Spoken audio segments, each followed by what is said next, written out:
Hey there! Welcome to the Flute 360 podcast. I'm Dr. Heidi Kay Begay, and I'm a flutist, educator, coach, and podcaster. My God-given mission is to serve you. I am passionate about guiding you, the modern-day flutist, to discover your unique voice on and off the stage. The goal of this podcast is to help you thrive both as an artist and as a musicpreneur. Go ahead and grab some espresso, your favorite notepad, and let's get to it. Today's episode 240 is titled Music Industry Talk with Dr. Jennifer Grimm. Founded in Boston, Massachusetts in 1888, the William S. Haynes Company has been striving to make the finest flutes for 135 years and is the oldest continually manufacturing flute company in the world. The legendary Haynes sound is that of depth, sweetness, and projection.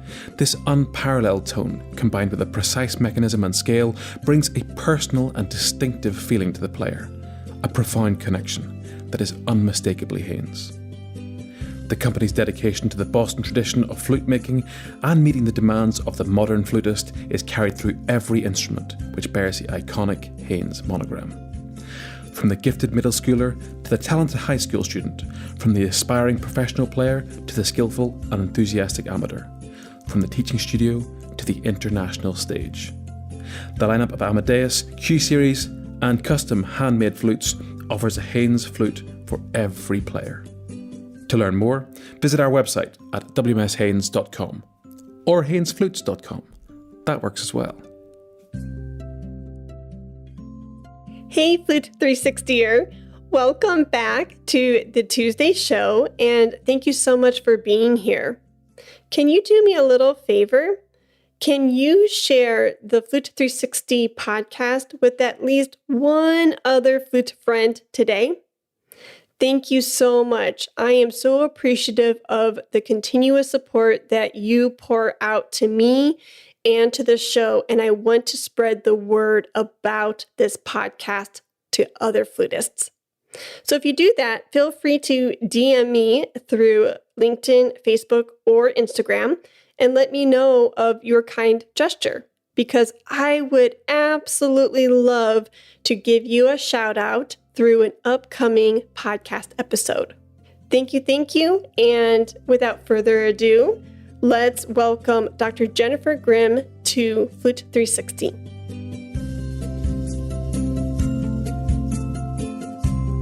Hi, Jennifer. Hi, how are you? Good. How are you?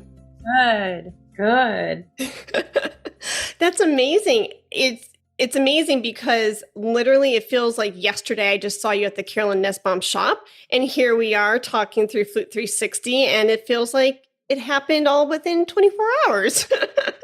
It's been such a crazy year, hasn't it? Oh my gosh. Yeah. I don't know if you feel it for yourself, but it's just, I feel like it's a whirlwind and everybody's trying to catch up back to normal life, and just everyone's just, running around crazy. So, oh my gosh. How are you doing? Good. I do like being busy, but you're right. It's finding this balance of, things are coming back to in person and, coming back to normalcy to some degree. But 2023 has just taken off. And I have never felt a year that has jump-started so much like these past 60 days. No, everyone I talk to has the same feeling. It's crazy. Yeah. But speaking of time and craziness, we appreciate you carving out time out of your busy schedule so I can pick your brain. So thank you for that. Of course. Happy to talk. Yeah. So just for the listeners, so that way they know, Jennifer and I had the privilege to meet each other through a masterclass and a beautiful recital that she gave at the Carolyn Nussbaum shop in Plano, Texas. And since then, even before that event, I had been social media stalking you for quite some time. But since that event until now, that was back in the fall semester of 2022.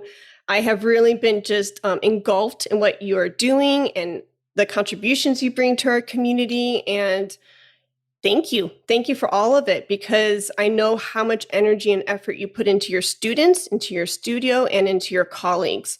So thank you. I appreciate that. You're so sweet. I appreciate that. I mean, I'm so in awe of your business and everything you've done. I mean, I talk about your podcast and just all of your entrepreneurial activities with my students is something that they can model, because it's really, really great. So thank you so much for everything. Oh, I appreciate that. Thank you. And if there's anything I can do to send to your students, flute class or something, let me know, because that gets me so giddy excited. Cool. Speaking of your studio, I'm just going to dive right in. Sure. So, well, let me put a pin in that question, because I know me, and if I go down that rabbit hole right now, I will never get out of it, but I will pose this question later. So let's take a step back together. Feel free to share with the listeners like your journey, your musical story, anything you want to, just to set up the foundation. Sure. So let's see. I don't know how detailed. Yeah, like where do I start? Yeah, well, my story is perhaps a little different than, I guess, others. So I like to share that my route to where I am now was definitely not direct. I did not know I was going to be a professional flutist until I was basically an adult. So I grew up in California, and music was a part of my life. It was more of a hobby. It was I had lots of extracurricular activities, like a lot of kids do. And then you just you do one activity after the other, and you just figure out which one sticks. And so, in between, I think gymnastics and ballet and music, like music is the one that I sort of liked the most, but I never intended to become a professional musician. And I've said this in other sort of interviews in the past, and I mean, not for any particular reason. It's just I didn't really see anyone like me playing music. So I just didn't think it was just something that someone like me did. Not that it wasn't, not that I had it's not like I didn't have access to it or anything. It just didn't seem like it didn't seem like a field that I would do. So I just did it for fun.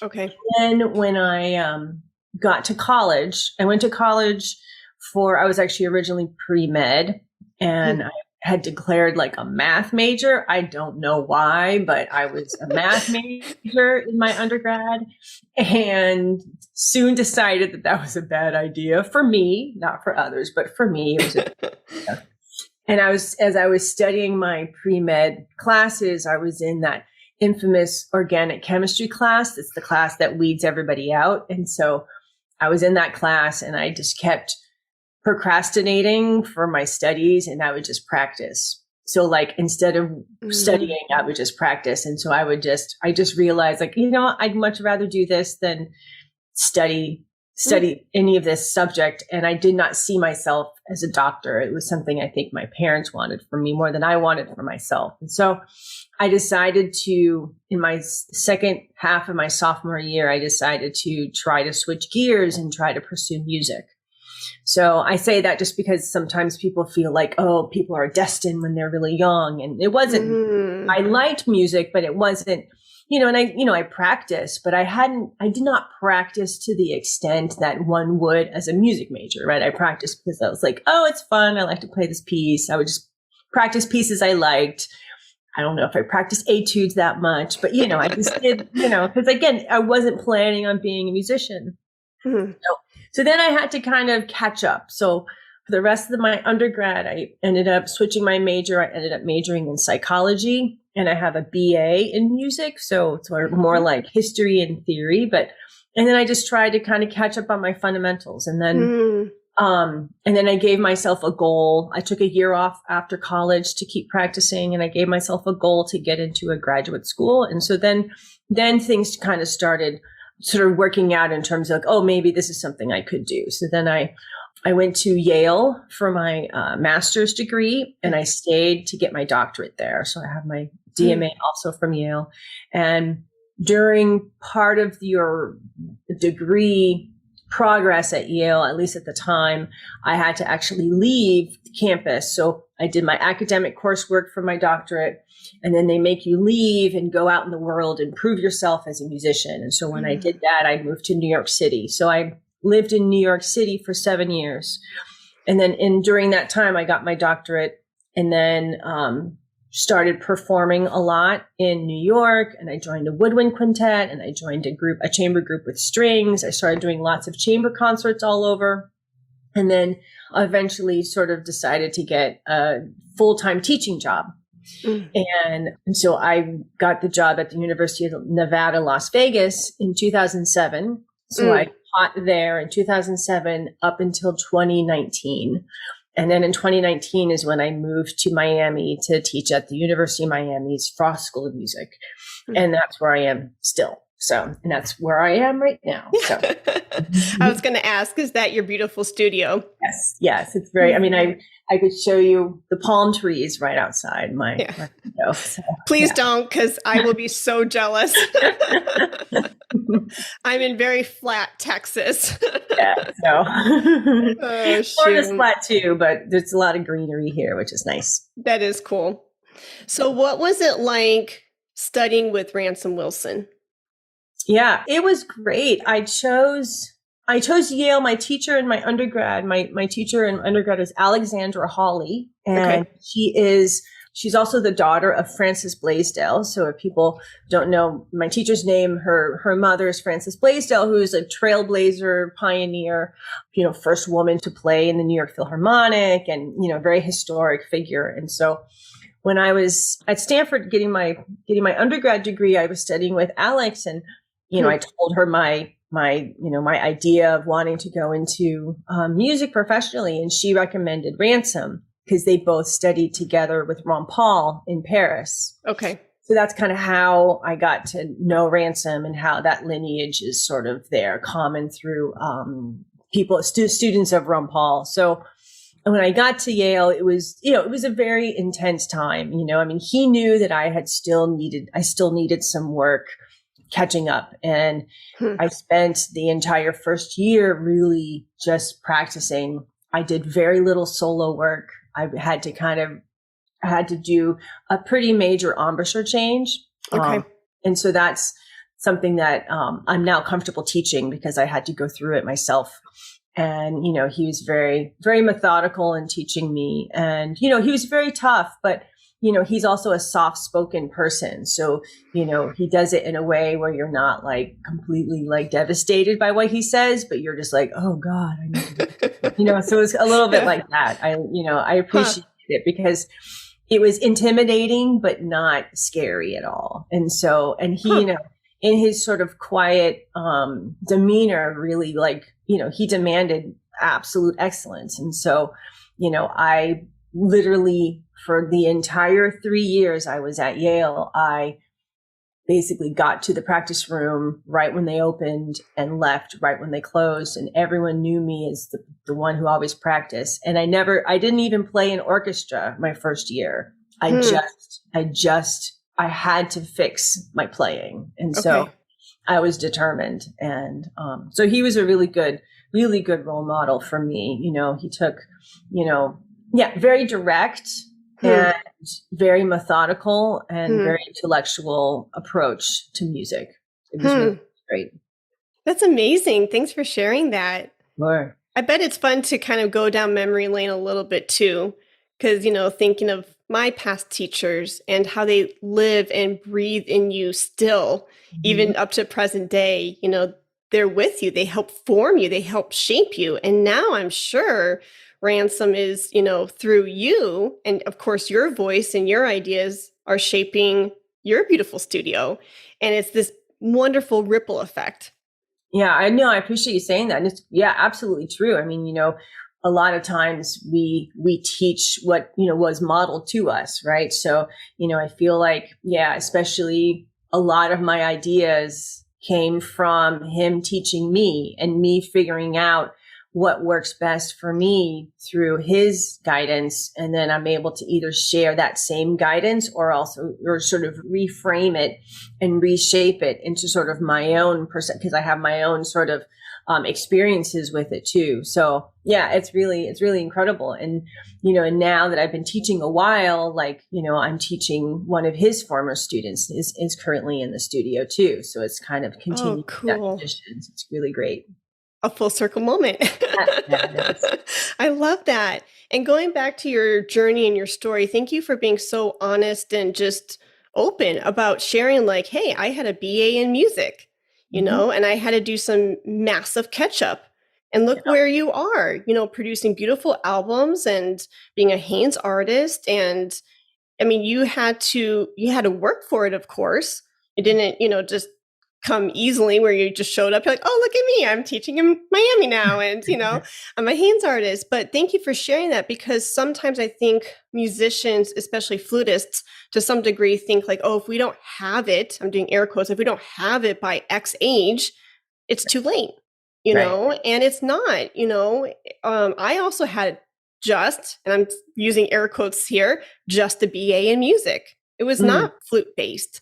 And then I had just a master's in music, not flute based. Right. And then, I worked my butt off for 6 years from 09 to 15, taught 50 students, realized what I needed in my playing and what I needed to work on, and did lessons with Don Bailey for a year, and then started my DMA program with Lisa Garner Santa in flute performance. But I didn't have any degrees in flute up until that point, and I appreciate hearing your journey because, you as a student, no matter where you are, if you are a student listening to this or a professional, and you have goals for, your 5 years down the line, 10 years down the line, and you think, oh, but my colleagues or peers, they did this at 25 and I'm 35 now. It's too late for me. Yeah. Absolutely not. Yeah. It's not too late. It's not too late. And it's something that I was worried about back then. And now, it's like a factor of like a couple years. No one knows and no one cares. No one cares. Back then I really cared. I was like, oh no, I'm older than everybody. And like, I was only older than everyone if I told everyone my age, but like, it's no one's business. So, and it didn't matter. It doesn't matter. So, and then now like people win jobs at all ages now. So it really is just about how you play. And, the only barrier is that I would say maybe some programs like you might need to have at least, some training in theory and history. Sure. So like if you have a completely different degree, that might be a little harder, but only from the perspective of you need to catch up on theory classes and history classes. But really, it's really just based on how you play and, whether you pursue a music education degree or not, or whatever, or music therapy, if you feel like you want to pursue performance, you should pursue it. And, give yourself as many opportunities as you can to perform. Again, the more you perform, the more comfortable you are performing. And that's the one advantage that performance majors have. So while I did not major in performance, I tried to perform a lot when my undergrad. And so, just kind of give yourself as many opportunities just to kind of, get experience, get the face on the instrument, like just literally like play in front of people all the time. And that will really help just get things more comfortable for you. You become more confident and more assured in your performances and, become more comfortable with what risks you can take musically without affecting your technique and all of those things. Like all that comes with just exposure. And so the more exposure you can give yourself, the better. And so it doesn't need to be in a performance program. It just, you just have to, just have the drive and have the motivation for it. And it can happen, whenever it happens. Ooh, I love that. Yes. And then that segues beautifully to the top of the hour when I was about to pose a question about your studio. This very thing, these topics that we're talking about right now, right? Career, navigating your career, giving yourself these opportunities, etc. I'm sure these are topics that you talk about with your students currently. Yeah. I mean, and, the University of Miami is great because not only is a really strong music program with all of the traditional, trappings of a music conservatory. We have a top orchestra with a conductor who's conducted all over the world, leading students. We play, the monstrous repertoire. I mean, the kids are playing, the students are playing this amazing repertoire. So huge orchestral works, really, really flushed out, very, very high level wind ensemble, chamber music program being run by, world acclaimed chamber artists. Like all of the traditional aspects of a conservatory are here. Mm-hmm. But what's also here is the fact that the students get this sort of broader education in music, and that they get the idea of entrepreneurship. There's classes the students all have to take at Frost. Like this is not an elective. This is a requirement for undergraduates to take these entrepreneurship classes. Most students by now, especially post-pandemic, they all know how to video edit, but this is something that's part of the curriculum here, which is really great, Mm-hmm. And like the biggest thing, and like one of the coolest aspects that I just sort of stumbled upon was during the pandemic.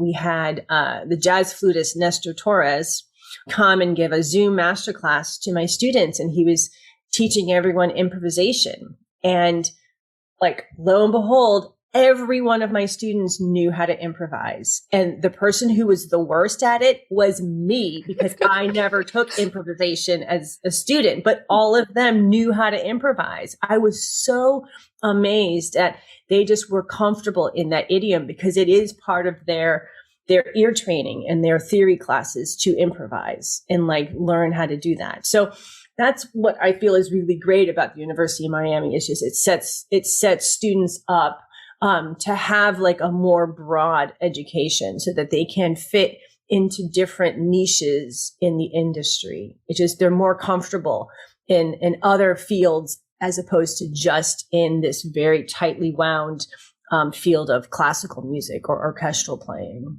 Ooh, I love that.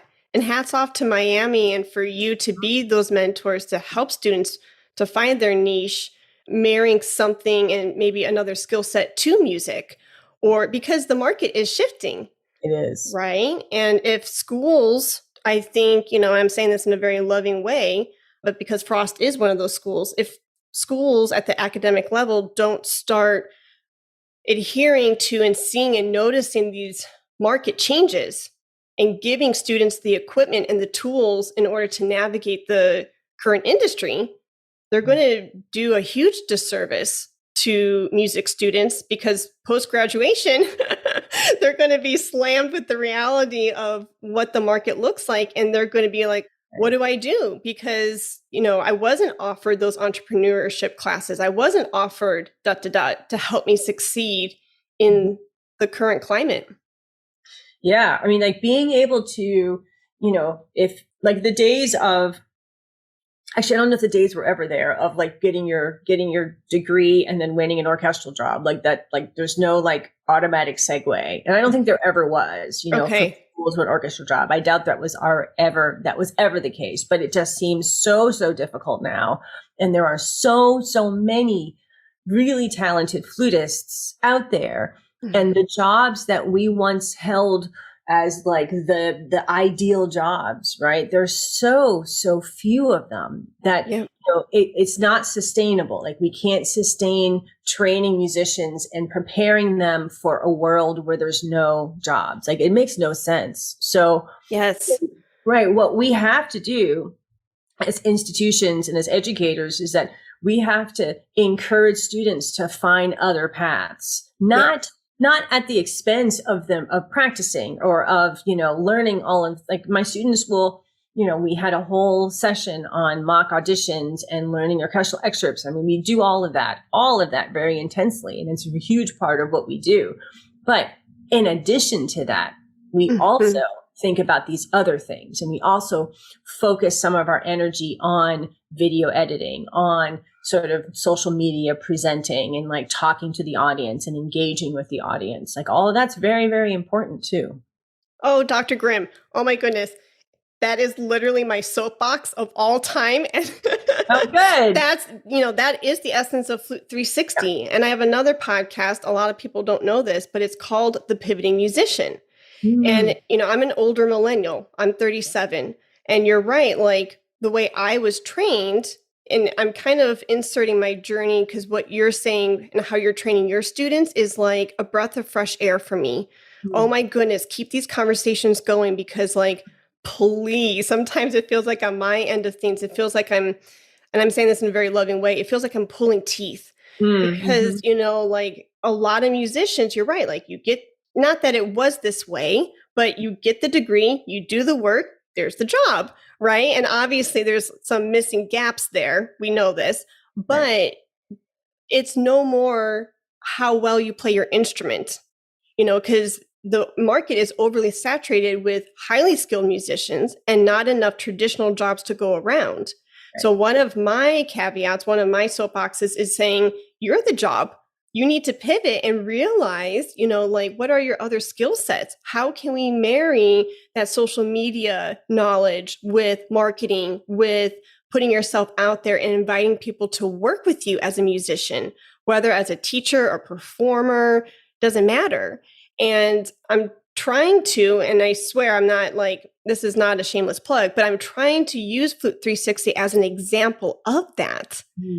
Because, I was trained, I think I was like I'm right at the cusp, right? Where I could have gone either way, where I could have gone down the traditional path and life had other plans, and I'm so grateful to be here. And what I'm learning is, what 360 has taught me, it almost feels like in what you were saying earlier, the knowledge and everything that I'm learning from the industry, it almost feels like I've received a second doctorate because, oh my goodness, post tech work, and then what the podcast has taught me about actual audio, video editing, social media, marketing, building up your curriculum and packaging it into a digital evergreen course. These are the things that students need to learn how to do to a certain degree. Now, you don't have to be an expert, marketer, but to a certain degree, the fact that Frost and you and other mentors are starting to open up the minds of these students and say, hey, guess what? This is your new reality. It is I've said this and I don't want to be a broken record, but seriously, Jennifer, it is a breath of fresh air to hear that from your mouth because I needed that boost of, yes, this is where we're going because I feel validated. Are you a flutist frustrated that your instrument doesn't accurately represent your artistic voice? We hear you.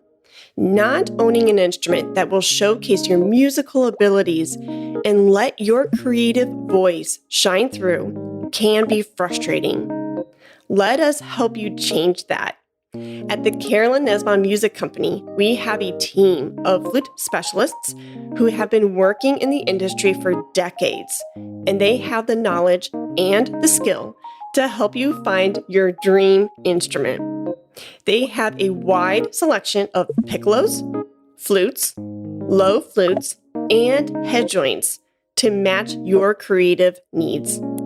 To help you find your perfect instrument, call the Flute Shop at 972-985-2662 to schedule your flute trial today. Or visit their website at fluteforyou.com, where you can check out their instrument selection online. Follow the Flute Store through Facebook, Instagram, LinkedIn, or Twitter for the latest news and updates. The Carolyn Nesbaum Music Company is truly your one-stop flute shop. Yeah. And, and again, this is not at the expense of all the work that you have to do. And so, and I know sometimes people get a little bit, there's so much emphasis on entrepreneurship that, like just because if you have like a really great social media profile, all of a sudden you're successful and like, what about the hard work and, all of that stuff. And like, this is not, I would never say like, that you do not need to show up as a musician in order to be successful. Like that has to be there. You have to be, still so saturated, even with all of these extra skills that you have to show up with your best possible self as a musician. But, most people will not get any kind of recognition out in the world unless you do it yourself.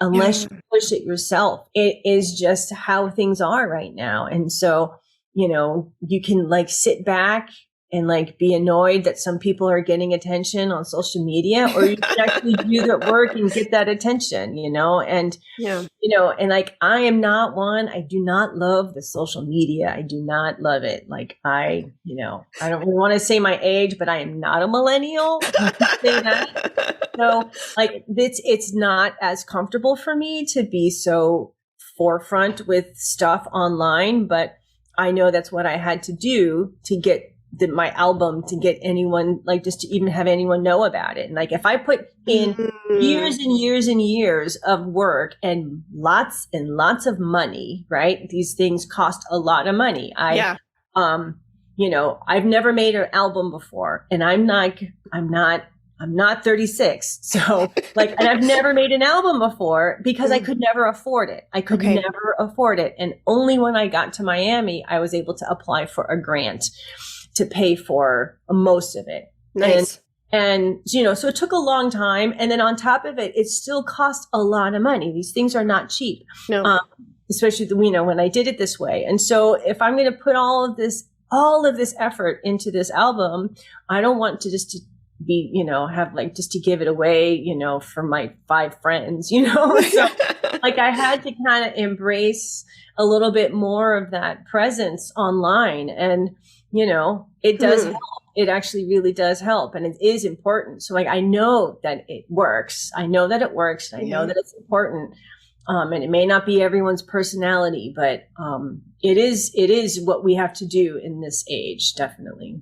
So speaking of your album, it sounds like one lesson that you learned from producing your album and putting it out there was this aspect of marketing, making sure it has the reach. It doesn't just sit on the shelves of your 5 friends, right? But people actually get to enjoy it and learn from your playing, and it can go out at the regional, national, and international levels for people to enjoy the music. So outside of marketing and learning those lessons, so my question is, what other lessons have you learned through producing your album?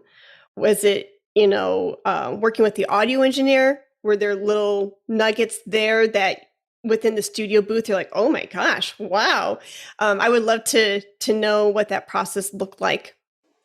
So one of the things I think was really helpful is, well, a few things, but I guess the biggest thing is that I recorded in a concert hall, not a studio.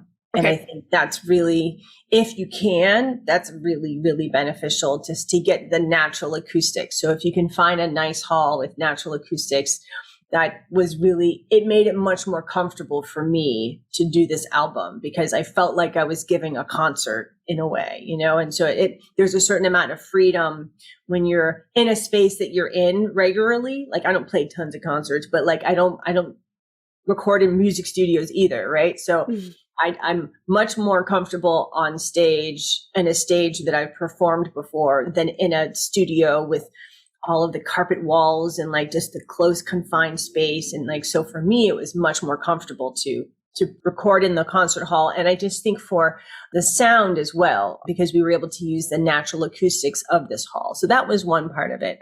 And the next part of it was, to get an engineer that you really trust, someone that you feel comfortable with, that they can give you some constructive comments without, well, I mean, I broke down once, but without breaking down.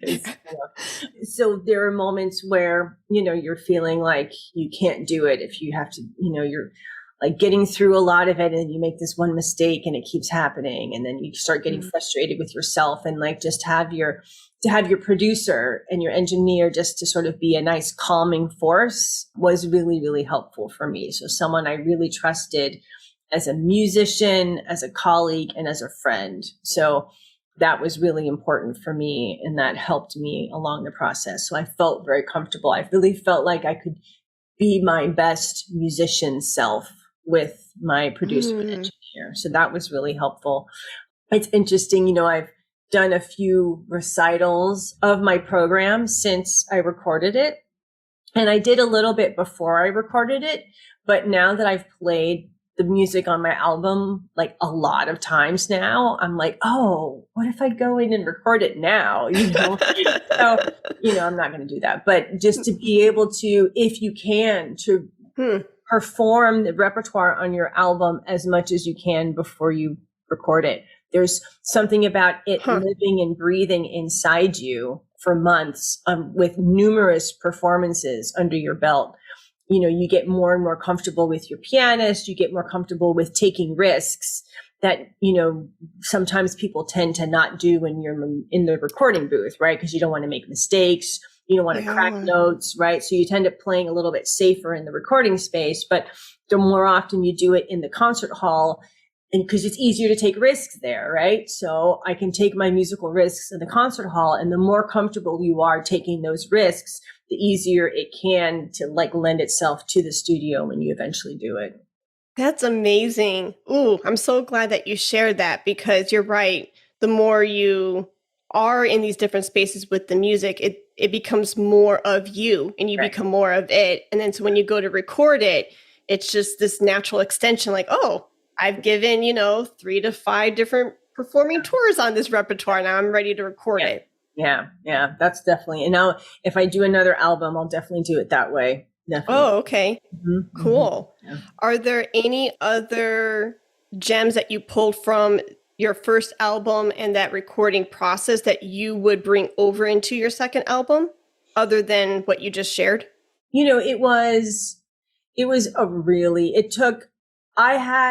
I had the benefit of being able to record it at my campus and my job over winter break. And so I was able to take a long time. And I think that's really, really important, is to not ever feel rushed in the process.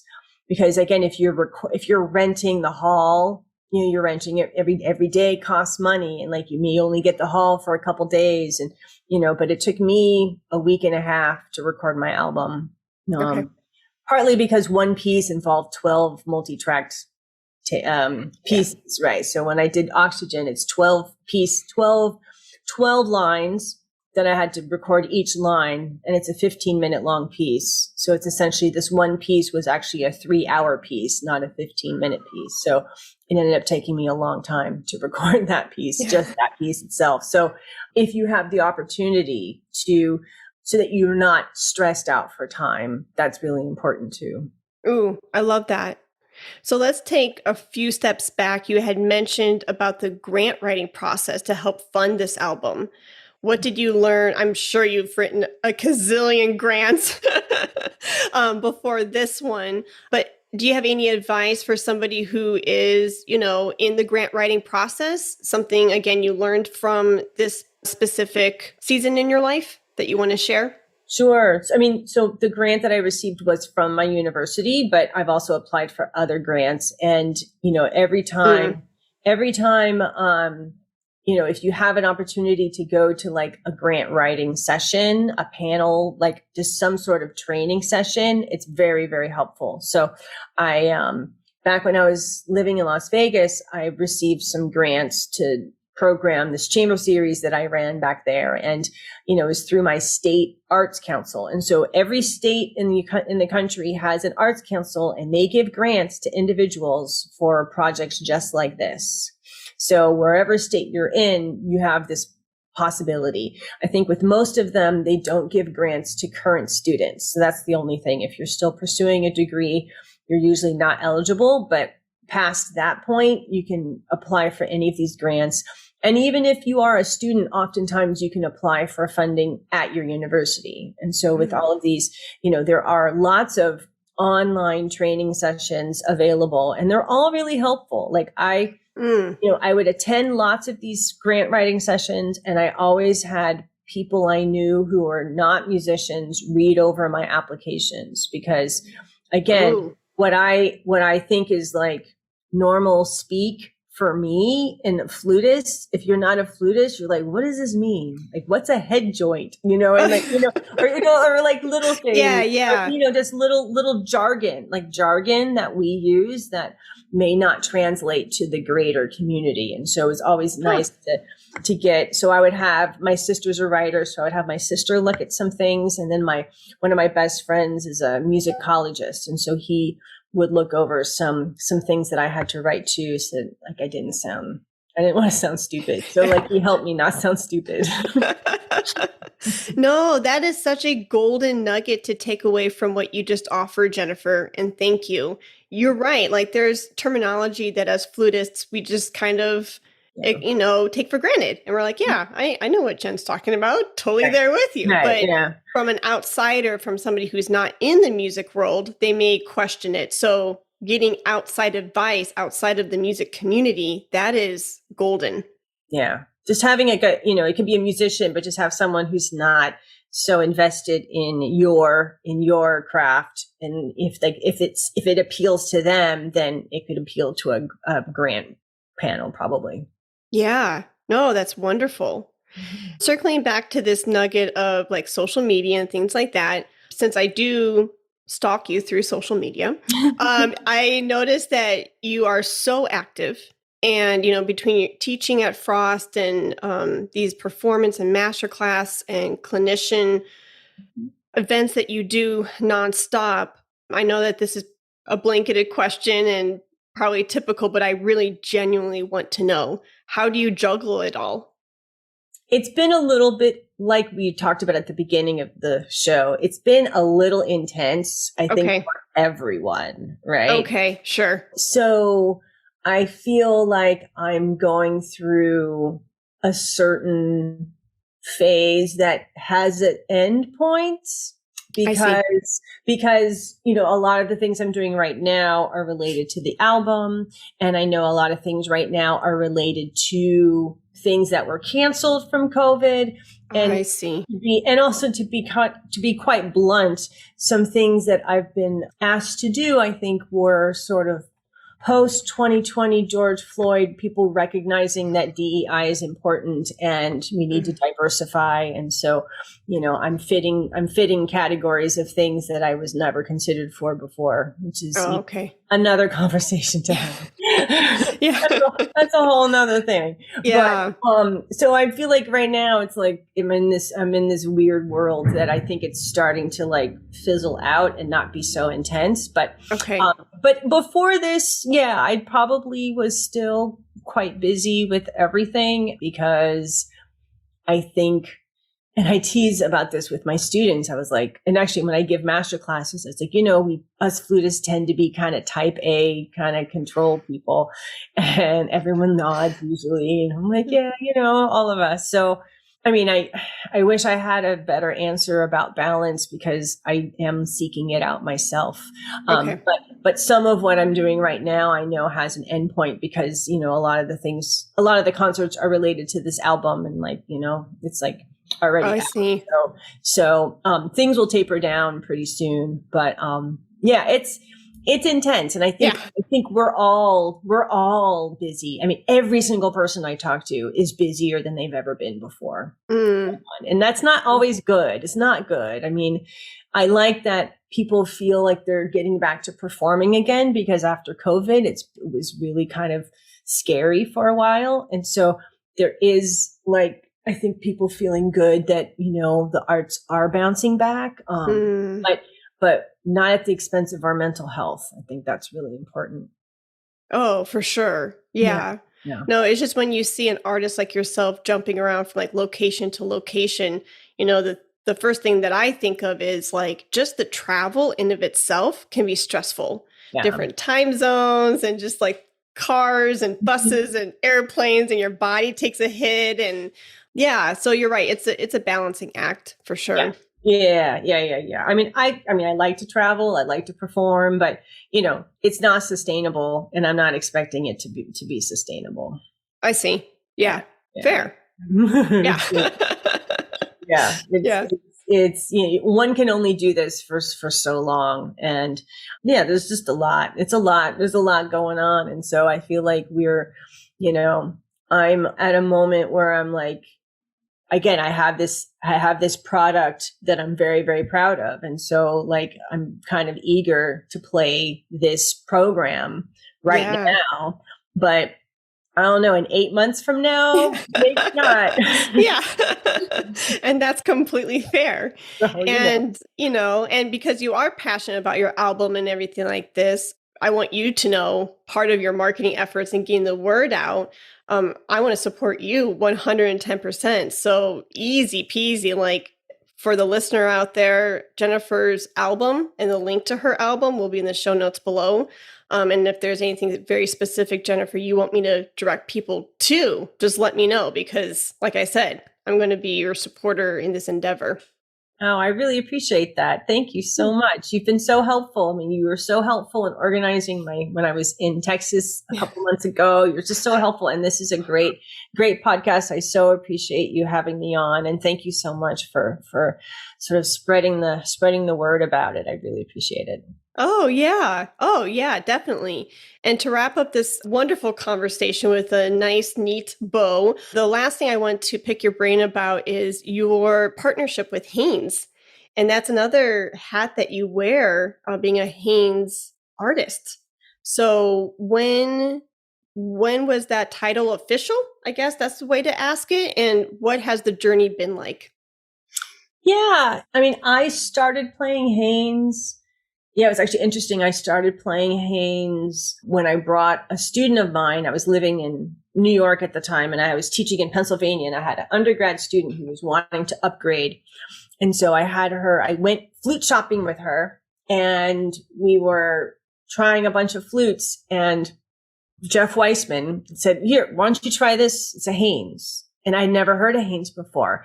And my student played it and I was like, "What is that sound?" I was like, "What?" And then he was like, "Uh-huh." And I was like, "What is that sound?" And my student loved it and I loved it. And like, we were like, "I never heard a flute sound like that before." And so that's how I got introduced to the flute, was when my student tried it. And so she bought it. She bought a silver Hanes for herself.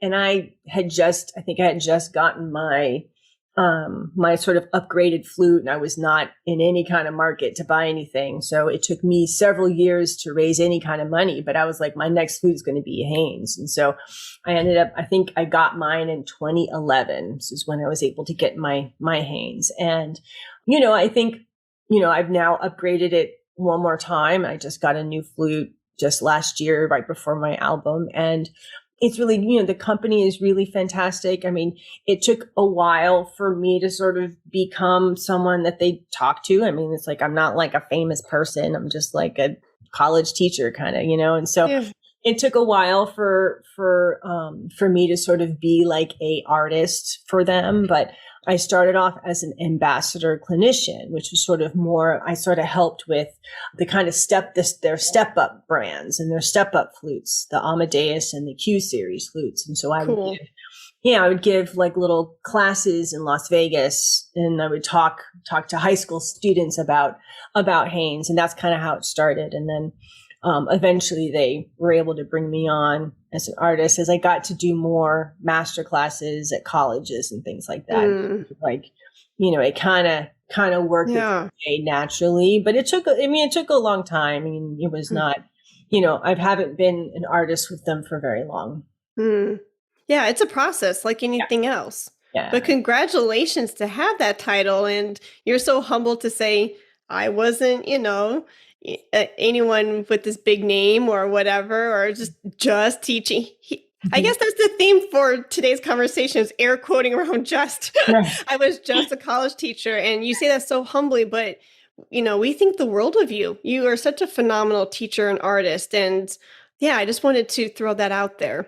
Oh, that's so sweet. Thank you. I don't know. I just, like when you're like living, you're like, I don't know. I'm just like, I'm just teaching my lessons and like, playing a little bit, but that's very sweet. I mean, I've been I live for a very, very long time. I'm not a kind of, like, I don't like the social media, even though I do it now, but like, I've been kind of under the radar type of person my entire life. So yeah. That's just kind of who I am. So Yeah, no, I love it. And if there's somebody who's interested in reaching out for a trial lesson because they're interested in working with you through the Frost School, what's the best way to do that? So my email address is jgrim, JGRIM at miami.edu. Perfect. And then also if also I have an NFA address because I'm also part of the NFA organization, you can find me through the NFA website because I'm currently vice president of the NFA. Oh, yeah. We didn't even get to talk about that. Yeah. So much to discuss. And that's a conversation for another day, too. It sure is. Yeah. No, that's amazing. Thank you for letting me pick your brain. Thank you for carving out time for myself and the listeners. And for the listeners out there, if there is anything that you want to, follow up with Jennifer, I will put her email address below. And is there anything that you want to wrap up this conversation with, Jen, so that way I'm not just like pulling the rug out from underneath you? No, I really appreciate the conversation. It's been great to chat with you. And, I'm happy to kind of share my story and also just to share, there are many directions in this business. Like there's not just one way to make it. Definitely. There's different paths and we can all embrace those different paths. Oh, that's a perfectly well said statement and a great way to end this conversation on that note. Good. Thank you for listening to the Flute 360 podcast. Please subscribe, rate, and review through your favorite podcast app, such as Apple, Spotify, and iHeartRadio, among others. Thank you. Let's talk about flute.